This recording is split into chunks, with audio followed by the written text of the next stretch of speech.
आता संध्याकाळची आरती पूजा सगळं झालं आणि आता मुलांना सुट्ट्या लागलेल्या आहेत. तर काय होतं, मुलं घरामध्ये खूप त्रास देतात म्हणजे त्यांना त्यांच्या मनासारखं काहीतरी खायला वेगळं काहीतरी लागत असतं. मग त्याच्यामध्ये मिल्कशेक आहे, आईस्क्रीम आहे, कॅडबरी, चॉकलेट, चिप्स असं वेगवेगळं काहीतरी लागत असतं. तर दुकानातून चॉकलेट्स आणि कॅडबरी विकत आणण्यापेक्षा आपण घरीच चॉकलेट बॉल्स कसे करायचे हे आज बघणार आहोत. अगदी सोप्या पद्धतीने चॉकलेट बॉल्स कसे करायचे ते तुमच्याबरोबर शेअर करणार आहे, जेणेकरून तुम्ही तुमच्या मुलांना इझिली खायला देऊ शकाल आणि एकदम छान चवीचे होतात. तर चॉकलेट बॉल कसे करायचे हे बघूया. चला घरच्या घरी मस्तपैकी चवीचे चॉकलेट बॉल कसे करायचे ते बघूया. आता त्याच्यासाठी मी हे व्हाईट चॉकलेट घेतलेलं आहे. मॉर्डे कंपनीचं व्हाईट कंपाऊंड आहे. 2 मारीचे पुडे आहेत 10-10 रुपयाचे. मारी गोल्ड, थोडंसं दूध लागणार आहे आपल्याला. तर हे मारी बिस्किट्स आहेत ना, हे मिक्सर मधून आपण आधी बारीक करून घेऊया. मारी बिस्किट मिक्सर मधून बारीक करण्याच्या आधी आपण हे जे कंपाऊंड आहे ना, व्हाईट कंपाऊंड, हे डबल बॉयलर मध्ये मेल्ट करून घेऊया. चला बघूया. हे पाणी मी उकळत ठेवलेलं आहे. पाणी उकळत ठेवलंय. आता याच्यानंतर डबल बॉयलर मी पहिले पण चॉकलेटच्या व्हिडिओमध्ये दाखवलं होतं. याच्यावर दुसरं भांडं ठेवायचं, जेणेकरून खालची वाफ वरच्या चॉकलेटवर येता कामा नये. खालचं भांडं पूर्ण झाकलं गेलं पाहिजे. याच्यामध्ये आपण आता हे चॉकलेटचे क्यूब्स आहेत ना, हे टाकूया आणि हे मेल्ट करून घेऊया. हे बघा, याच्यामध्ये मी टाकलेत. आता याच्यामध्ये हे मेल्ट होईपर्यंत आपण मारी बिस्किट्स याच्यामधून मिक्सर मधनं फिरवून घेऊया. बघूया. आता उन्हाळा आहे, चॉकलेट मेल्ट व्हायला वेळ लागत नाही. हे बघा, पटपट मेल्ट व्हायला लागले. तुम्ही म्हणाल एवढे जाड क्यूब्स का केले? उन्हाळ्यामुळे बाहेर चॉकलेट मेल्ट होतं म्हणून मी हे फ्रीजमध्ये ठेवलं होतं. तर ते तुटत नव्हतं म्हणून थोडेसे जाड क्यूब्स केलेत मी. तर ते मेल्ट याच्यामध्ये होतील.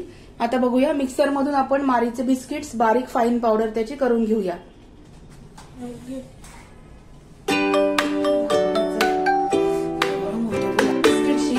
बारीक अशी छान पावडर करून घेतलीये. आता ही दुधामध्ये आपल्याला कणिक जशी भिजवतो तसा याचा गोळा करायचा आहे. दुधामध्ये हे भिजवायचंय. आता हे दुधामध्ये भिजवून घेऊया.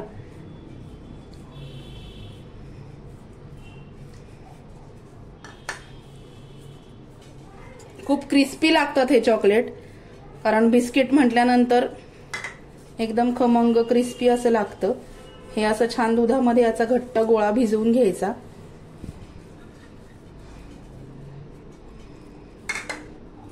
हे मस्तपैकी मी भिजवून घेते. हे बघा, हा मस्तपैकी मारी बिस्किटचा दुधामध्ये गोळा भिजवून घेतलाय. चॉकलेट पण आपलं मस्तपैकी मेल्ट झालेलं आहे. हे बघा. आता हे आपण याचं थोड्या गरम पाण्याच्या भांड्यावरती ठेवू आपण, जोपर्यंत याचे छोटे छोटे बॉल्स बनवून घेऊ. हे बघा, याचे आता छोटे छोटे आपण असे बॉल्स बनवून घ्यायचे. तुम्हाला ज्या आकारात पाहिजे, पण चॉकलेट बॉल मीडियम साईजचा असतो, त्याच्यामुळे मीडियम साईजचा बॉल तुम्ही छान बनवून घ्यायचा. हे बघा, हे बघा, असा या पद्धतीने असे याचे बॉल्स बनवून घेऊया. हे बघा, पटकन बर्थडे असेल तर किंवा काही वेळेस काय होतं, पटकन बाहेर जायला कोणी अवेलेबल नसतं, पटकन आपल्याला बाहेर जाता येत नाही, तर हे बिस्किट्स चे बॉल्स आणि त्याच्यापासून बनवणारे चॉकलेट बॉल्स आहेत ना, एकदम सोपे जातात. हे बघा, आता मी हे सगळे याचे बॉल्स बनवून घेते. हे बघा, मस्तपैकी हे बॉल्स असे आपण तयार करून घेतलेले आहेत मारी बिस्किटचे दुधामध्ये कालवून. आता काय करायचंय आपल्याला, मी तुम्हाला सांगते. ह्या काडीला लावून आपल्याला असं लावून चॉकलेटमध्ये हा बॉल हे करायचा आहे, डीप करून घ्यायचा आहे. दाखवते मी तुम्हाला. त्याच्यासाठी आपल्याला हे एक लॅमिनेशन पेपर जो असतो ना, पातळ प्लास्टिकचा, तो लागणार आहे. आता काय करायचं, हा जो बॉल आहे ना, हा याच्यामध्ये काडी टाकायची आणि हा चॉकलेट हे बघा मस्तपैकी मेल्ट झालेलं आहे. मस्त मेल्ट झालंय चॉकलेट. तर आपण याच्यामध्ये हा बॉल जो आहे ना, हा असा फिरवून घ्यायचा आहे. हे बघा, फिरवून झाल्यानंतर हा बॉल आपण याच्यावरती या पेपरवर ठेवून देणार आहोत. ह्या चॉकलेटमध्ये पूर्ण डीप झाला पाहिजे. हे बघा, हे खाली जे येतं ते एक्सेस चॉकलेट असतं. तुम्हाला जर नाही या स्टिकने जमलं तर तुम्ही हाताने सुद्धा याच्यामध्ये बुडवू शकता.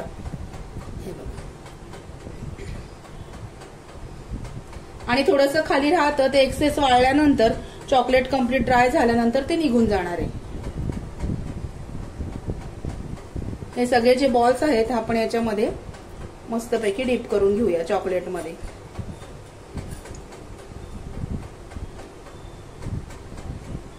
हे बघा. आणि आता याला डेकोरेशन कसं करायचं ते पण दाखवते. हे चॉकलेट बॉल ठेवले तर त्याच्यावर ही वर्मासिली मिळते कलरफुल, ही टाकायची.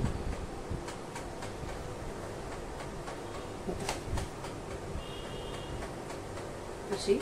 आणि आता हे सगळे जे बॉल आहेत हे आपण मस्तपैकी याच्यावरती डीप करून ठेवून घेऊया.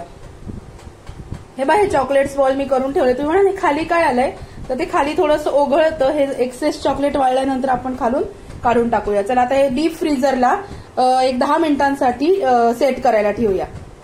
डीप फ्रीजरला मी ते चॉकलेट बॉल ठेवले होते, ते आता सेट झालेत.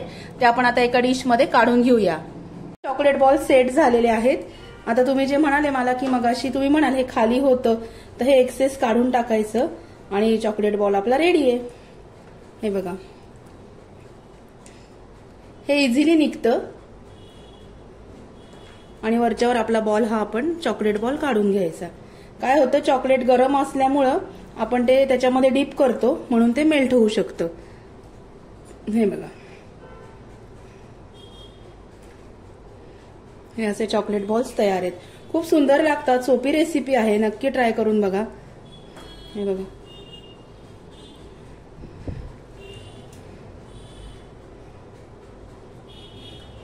हे सगळे बॉल मी याच्यामध्ये काढून घेते. हे बघा, मस्तपैकी चॉकलेट बॉल्स तयार आहेत. तुम्ही हे डार्क चॉकलेट मध्ये पण करू शकता, पण मी आज व्हाईट चॉकलेट मध्ये केलेले आहेत. खूप छान दिसतात आणि चवीला पण खूप छान लागतात. कशी वाटली आजची छोटीशी लहान मुलांसाठीची रेसिपी? लहान मुलं काय हो, आपणही छान आवडीने खातो. बघा, नक्की ट्राय करून बघा. आजची रेसिपी आवडली असेल तर व्हिडिओला लाईक करा, शेअर करा, सबस्क्राईब करा. भेटूया अशाच नवीन व्हिडिओमध्ये नवीन विषयाबरोबर उद्याला. तोपर्यंत स्वतःची काळजी घ्या आणि नक्की हे चॉकलेट बॉल्स करून बघा. आणि हे याच्यामध्ये काढल्यानंतर परत तुम्ही डीप फ्रीजरला ठेवू शकता. ते कडक झाल्यानंतर खूप छान लागतात. चला, बाय बाय.